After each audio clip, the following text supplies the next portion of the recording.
углу ринга. Бойцу 24 года, рост... Камил, обрати внимание на спокойствие Артура. Я думаю, главное сохранять спокойствие в бою, а не перед боем. По универсальному бою чемпион Азии по унифайту из Таджикистана Артур Адилбеков.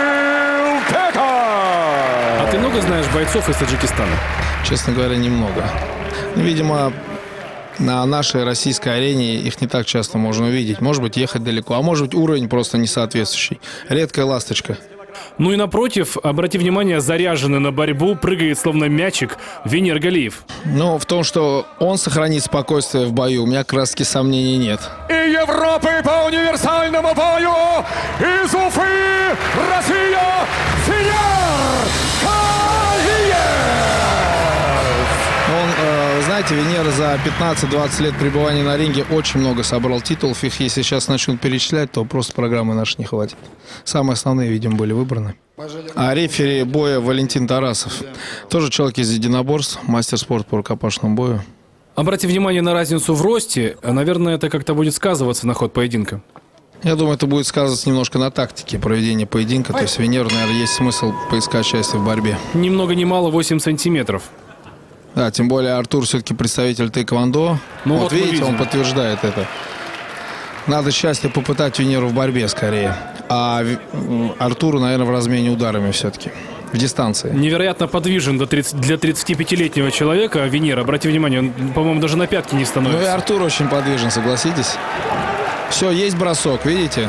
Венер последовал, видимо, моему Я могу, совету. конечно, ошибаться, но вот в смешанных единоборствах вот эти вот махания ногами, они заканчиваются чревато.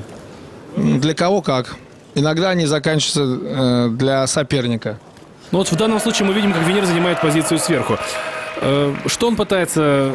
Очень уверенно занял позицию сверху. Очень уверенно. А что ты можешь сказать про защиту Артура? Сейчас посмотрим. Сейчас посмотрим, насколько у него присутствуют навыки борьбы в партере. Пока не очень. Вот руки отдает. Знаете, он дает Венеру возможность, Венер опытный спортсмен, дает Венеру возможность провести попытку болевых приемов. На руки, в частности. Ну, а что бы ты посоветовал делать Артуру в данном случае? Я посоветовал бы ему текать. Попадает. Ты знаешь, очень сильно попадает Венер. Вот видите, Артуру. руки. Видите, Артур так закрывается, что отдает руки. Вот это сильный удар был. Сейчас, возможно, как раз будет попытка болевого. Он ничего не делает в свою защиту, он просто получает удары по голове.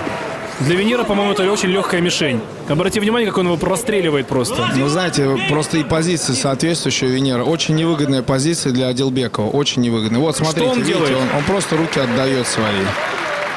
И, видимо, отдаст. Уже отдал. Я в первый раз в жизни вижу вот такой вот болевой. Для меня это просто экзотика. Экзотика с... Я, можно сказать, первый раз в жизни вижу такой короткий бой. Ну что ж, я так понял, что, в общем-то, это орешек не такой уж и крепкий для Венера. Галиев Знаете, оказался. Вот, Венер Галиев хороший боец, ударник. Но видите, вот что значит опыт. Он не стал искать счастья в размене ударами.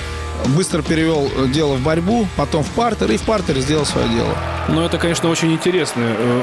Очень правильный. Болевой? Он очень, на самом деле очень банальный болевой, то, что называется болевой с первого класса, честное слово. Но прошел, видите. Значит, действительно, Артур в партере, ну, слишком уж несведущий оказался. Как ты думаешь, был шанс у Артура в этом бою?